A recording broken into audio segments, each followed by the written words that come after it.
भैया।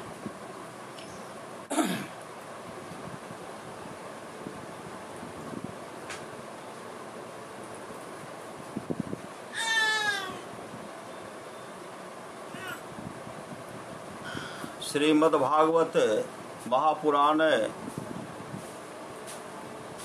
तृतीय स्कंध अथ पंचविंशोऽध्याय। देवहूति का प्रश्न था भगवान कपिल द्वारा भक्ति योग की महिमा का वर्णन। सौनक जी ने पूछा, सूत जी, तत्वों की संख्या करने वाले भगवान कपिल साक्षात अजन्मा नारायण होकर भी लोगों को आत्मज्ञान का उपदेश करने के लिए अपनी माया से उत्पन्न हुए थे। श्री सद्गुरु सौनक जी पूछा, सूत जी, तत्वों संख्या करने वाले भगवान कपिल साक्षात अजन्मा नारायण होकर भी लोगों को आत्मज्ञान का उपदेश करने के लिए अपनी माया से उत्पन्न हुए थे। मैंने भगवान के बहुत से चरित्र सुने हैं, तथापि इन योगी प्रवर पुरुष श्रेष्ठ कपिल जी की कीर्ति को सुनते सुनते मेरी इंद्रियां तृप्त नहीं होती। सर्वथा स्वतंत्र श्री हरि अपनी योग माया द्वारा भक्तों की इच्छा के अनुसार शरीर धारण करके जो जो लीलाएं करते हैं वे सभी कीर्तन करने योग्य हैं। अतः आप मुझे वे सभी सुनाइए, मुझे उन्हें सुनने में बड़ी श्रद्धा है। सूत जी कहते हैं, मुने, आपकी भांति जब विदुर जी ने भी यह आत्मज्ञान विषयक प्रश्न किया तो श्री व्यास जी के सखा भगवान मैत्रेय जी प्रसन्न होकर इस प्रकार कहने लगे। श्री मैत्रेय जी ने कहा, विदुर जी, पिता के वन में चले जाने पर भगवान कपिल जी माता का प्रिय करने की इच्छा से उस बिंदु सर तीर्थ में रहने लगे। एक दिन तत्व समूह के पारदर्शी भगवान कपिल कर्म कलाप से विरत हो आसन पर विराजमान थे। उस समय ब्रह्मा जी के वचनों का स्मरण करके देवहूति ने उनसे कहा। देवहूति बोली, मतलब देवहूति कपिल भगवान की मां थी। देवहूति बोली, भूमन, प्रभु, इन दुष्ट इंद्रियों की विषय लालसा से मैं बहुत ऊब गई हूँ और इनकी इच्छा पूरी करते रहने से ही घोर अज्ञान अंधकार में पड़ी हुई हूँ। अब आपकी कृपा से मेरी जन्म परंपरा समाप्त हो चुकी है। इसी से इस दुस्तर अज्ञान अंधकार से पार लगाने के लिए सुंदर नेत्र रूप आप प्राप्त हुए हैं। आप संपूर्ण जीवों के स्वामी भगवान आदि पुरुष हैं तथा अज्ञान अंधकार से अंधे पुरुषों के लिए नेत्र स्वरूप सूर्य की भांति उदित हुए हैं। देव, इन देह गेह आदि में जो मेरेपन का दुराग्रह होता है वह भी आपका ही कराया हुआ है। अतः अब आप मेरे इस महामोह को दूर कीजिए। आप अपने भक्तों के संसार वृक्ष के लिए कुठार के समान हैं। मैं प्रकृति और पुरुष का ज्ञान प्राप्त करने की इच्छा से आप शरणागत वत्सल की शरण में आई हूँ। आप भागवत धर्म जानने वालों में सबसे श्रेष्ठ है। मैं आपको प्रणाम करती हूँ। श्री मैत्रेय जी कहते हैं, इस प्रकार माता देवहूति ने अपनी जो अभिलाषा प्रकट की, वह परम पवित्र और लोगों का मोक्ष मार्ग में अनुराग उत्पन्न करने वाले थे, उसे सुनकर आत्मज्ञ सत्पुरुषों की गति श्री कपिल जी उसकी मन ही मन प्रशंसा करने लगे और फिर मृदु मुस्कान से सुशोभित मुखार बिंद से इस प्रकार कहने लगे। भगवान कपिल ने कहा, माता, यह मेरा निश्चय है कि अध्यात्म योग ही मनुष्यों के आत्यंतिक कल्याण का मुख्य साधन है। जहाँ दुख और सुख की सर्वथा निवृत्ति हो जाती है, जहाँ दुख और सुख की सदा निवृत्ति हो जाती है, साध्वी सब अंगों से संपन्न उस योग का मैंने पहले नारद आदि ऋषियों के सामने उनकी सुनने की इच्छा होने पर वर्णन किया था, वही अब मैं आपको सुनाता हूँ। इस जीव के बंधन और मोक्ष का कारण मन ही माना गया है। इस जीव के बंधन और मोक्ष का कारण मन ही माना गया है। विषयों में आसक्त होने पर वह बंधन का हेतु होता है और परमात्मा में अनुरक्त होने पर वही मोक्ष का कारण बन जाता है। जिसमें यह मन, मैं और मेरेपन के कारण होने वाले काम, लोभ आदि विकारों से मुक्त एवं शुद्ध हो जाता है, उस समय वह सुख दुख से छूटकर सम अवस्था में आ जाता है। तब जीव अपने ज्ञान, वैराग और भक्ति से युक्त हृदय से आत्मा को प्रकृति से परे एकमात्र और द्वितीय भेद रहित स्वयं प्रकाश सूक्ष्म अखंड और उदासीन सुख दुख सुन देखता है तथा प्रकृति को शक्तिहीन अनुभव करता है। योगियों के लिए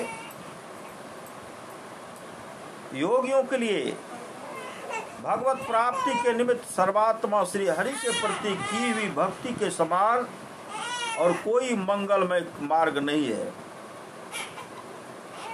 विवेकी जन संग या आसक्ति को ही आत्मा का अच्छेद बंधन मानते हैं, किंतु वही संग या आसक्ति जब संतों महापुरुषों के प्रति हो जाती है तो मोक्ष का खुला द्वार बन जाती है। जो लोग सहनशील, दयालु, समस्त देहधारियों के अकारण हेतु किसी के प्रति भी शत्रु भाव न रखने वाले, शांत सरल स्वभाव और सत्पुरुषों का सम्मान करने वाले होते हैं, जो मुझ में अनन्य भाव से सुदृढ़ प्रेम करते हैं, मेरे लिए संपूर्ण कर्म तथा अपने सगे संबंधियों को भी त्याग देते हैं। सगे संबंधियों को भी त्याग देते हैं, मतलब सगे संबंधियों को भी त्याग देते हैं भगवत भक्ति के लिए। जो लोग सहनशील, दयालु, समस्त देहधारियों के अकारण हेतु किसी के प्रति भी शत्रु भाव न रखने वाले, शांत सरल स्वभाव और सत्पुरुषों का सम्मान करने वाले होते हैं, जो मुझ में अनन्य भाव से सुदृढ़ प्रेम करते हैं, मेरे लिए संपूर्ण कर्म तथा अपने सगे संबंधियों को भी त्याग देते हैं। मतलब जो मुझको चाहते हैं, मुझसे प्रेम करते हुए अपने सगे संबंधियों को भी त्याग देते हैं और मेरे परायण रहकर मेरी पवित्र कथाओं का श्रवण, जो भी सत्संग हो रहा, पाठ हो रहा, उनको सुन श्रवण कीर्तन करते हैं तथा मुझ में ही चित्त लगाए रहते हैं। उन भक्तों को संसार के तरह तरह के ताप कोई कष्ट नहीं पहुंचा। तरह तरह का ताप जो है कोई कष्ट उनको नहीं कष्ट नहीं पहुंचाते हैं। साध्वी ऐसे ऐसे सर्व संग प्रत्यागी महापुरुष ही साधु होते हैं। तुम्हें उन्हीं के संग की इच्छा करनी चाहिए, क्योंकि वे आसक्ति से उत्पन्न सभी दोषों को हर लेने वाले हैं। सत्पुरुषों के समागम से मेरे पराक्रमों का यथार्थ ज्ञान कराने वाली तथा हृदय और कानों को प्रिय लगने वाली कथाएं होती हैं। उनका सेवन करने से शीघ्र ही मोक्ष मार्ग में श्रद्धा, प्रेम और भक्ति का क्रमशः विकास होगा। कहते पहले संसार से तोड़ आवे तब बात पिया की पूछे जी। पहले संसार से टूटना पड़ेगा तब परमात्मा के लिए बात पूछिए। फिर मेरी सृष्टि आदि लीलाओं का चिंतन करने से प्राप्त भक्ति के द्वारा लौकिक एवं पारलौकिक सुखों में वैराग हो जाने पर मनुष्य सावधानता पूर्वक योग के भक्ति प्रधान सरल उपायों से समाहित होकर मनोनिग्रह के लिए यत्न करेगा। इस प्रकार प्रकृति के गुणों से उत्पन्न हुए शब्दादि विषयों का त्याग करने से, वैराग युक्त ज्ञान से, योग से और मेरे प्रति की हुई सुदृढ़ भक्ति से मनुष्य मुझे अपने अंतरात्मा को इस देह में ही प्राप्त कर लेता है।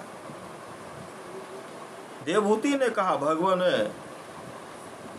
आपकी समुचित भक्ति का स्वरूप क्या है और मेरी जैसी अबलाओं के लिए कैसी भक्ति ठीक है, जिससे कि मैं सहज में ही आपके निर्वाण पद को प्राप्त कर सकूं। निर्वाण पद मतलब मोक्ष प्राप्त कर सकूं। निर्वाण स्वरूप प्रभु जिसके द्वारा तत्व ज्ञान होता है और जो लक्ष्य को बेधने वाले बाण के समान भगवान की प्राप्ति कराने वाला है, वह आपका कहा हुआ योग कैसा है और उसके कितने अंग हैं। अरे यह सब आप मुझे इस प्रकार समझाइए जिससे कि आपकी कृपा से मैं मंदमती स्त्री जाति भी इन दुर्बोध विषय को सुगमता से समझ सकूं। कौन है पुत्र, है माँ। और उस माँ के गर्भ से साक्षात भगवान हरि, भगवान विष्णु जन्म लिए। माँ प्रार्थना करती कि मोक्ष मार्ग का रास्ता मुझे बतलाइए। अरे यह सब आप मुझे इस प्रकार समझाए जिससे कि आपकी कृपा से मैं मंदमती स्त्री जाति भी इस दुर्बोध विषय को सुगमता से समझ सकूं। श्री मैत्रेय जी कहते हैं, विदुर जी, जिसके शरीर से उन्होंने स्वयं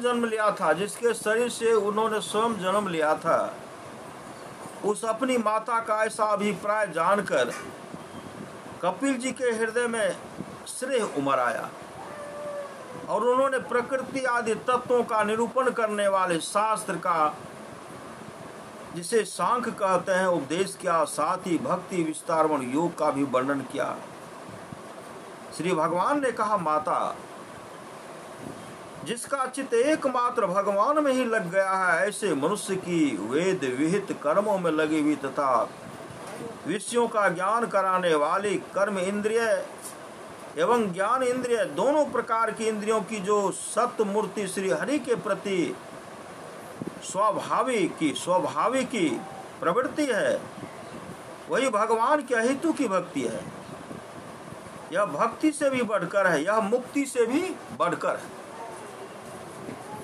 श्री हरि के प्रति स्वाभाविक की प्रवृत्ति है, वही भगवान के हेतु की भक्ति है। यह मुक्ति से भी बढ़कर है, क्योंकि जठरानल जिस प्रकार खाए हुए अन्न को पचाता है, उसी प्रकार यह भी कर्म संस्कारों के भंडारूप लिंग शरीर को तत्काल भस्म कर देती है। मेरी चरण सेवा में प्रीति रखने वाले और मेरी ही प्रसन्नता के लिए समस्त कार्य करने वाले कितने ही बड़भागी भक्त जो एक दूसरे से मिलकर पूर्ण प्रेम पूर्वक मेरे ही प्राक कर्मों की चर्चा किया करते हैं, मेरे साथ एक ही भाव साइज मोक्ष की भी इच्छा नहीं करते।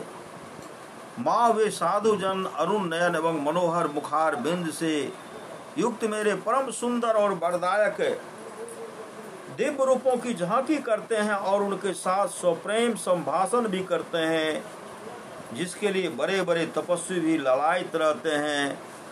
दर्शनीय अंग प्रत्यंग उदार हास विलास मनोहर चितवन और सुमधुर वाणी से युक्त मेरे उन रूपों की माधुरी में उनका मन और इंद्रियां फंस जाती हैं।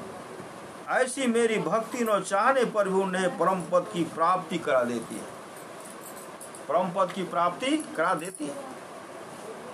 और विद्या की निवृत्ति हो जाने पर यद्यपि वे मुझे मायापति के सत्यादि लोकों की भोग संपत्ति भक्ति की प्रवृत्ति के पश्चात स्वयं प्राप्त होने वाले असिद्धि अथवा वैकुंठ लोक के भवदीय ऐश्वर्य की भी इच्छा नहीं करते, तथापि मेरे धाम में पहुंचने पर उन्हें ये सब विभूतियां स्वयं ही प्राप्त हो जाती हैं, जिनका एकमात्र मैं ही प्रिय आत्मा पुत्र मित्र गुरु सुहृद और देव। वे मेरे ही आश्रय में रहने वाले भक्तजन शांतिमय वैकुंठ धाम में पहुंचकर किसी प्रकार भी इन दिव्य भोगों से रहित नहीं होते और न उन्हें मेरा काल चक्र ही ग्रस सकता है। माता जी काल घर से चुका नहीं गर सके, ठीक है, हाँ काल नहीं कुछ भी कर सके। माता जी जो लोग इहलोक परलोक और इन दोनों लोकों में साथ जाने वाले वासना में लिंग देह को तथा शरीर से संबंध रखने वाले जो धन पशु एवं गृह आदि पदार्थ है, उन सब को और अन्यान संग्रहों को भी छोड़कर अनन्य भक्ति से सब प्रकार मेरा ही भजन करते हैं, उन्हें मैं मृत्यु रूप संसार सागर से पार कर देता हूँ। मैं साक्षात भगवान हूँ, प्रकृति और पुरुष का भी प्रभु हूँ, प्रकृति और पुरुष का भी प्रभु हूँ। कपिल भगवान कहते हैं, अपने माँ को कहते हैं मैं साक्षात भगवान हूँ। साक्षात तो भगवान ही, हरि भगवान विष्णु है साक्षात। माँ देवहूति के कोख से गर्भ से जन्म लिया। मैं साक्षात भगवान हूँ, प्रकृति और पुरुष का भी प्रभु हूँ तथा समस्त प्राणियों का आत्मा हूँ। मेरे सिवा और किसी का आश्रय लेने से मृत्यु रूप महाभय से छुटकारा नहीं मिल सकता। मेरे भय से यह वायु चलती है, मेरे भय से सूर्य तपता है, मेरे भय से इंद्र वर्षा करता और अग्नि जलाती है तथा मेरे ही भय से मृत्यु अपने कार्य में प्रवृत्त होता है। योगी जन ज्ञान वैराग युक्त भक्ति योग के द्वारा शांति प्राप्त करने के लिए मेरे निर्भय चरण कमलों का आश्रय लेते हैं। संसार मनुष्य के लिए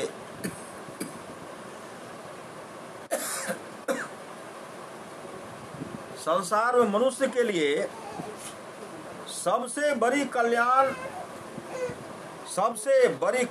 प्राप्ति यही है कि उसका चित्त तीव्र भक्ति योग के द्वारा मुझ में लगकर अस्थिर हो जाए। श्री सद्गुरु महाराज की जय, श्री सद्गुरु महाराज की जय, श्री सद्गुरु महाराज की जय।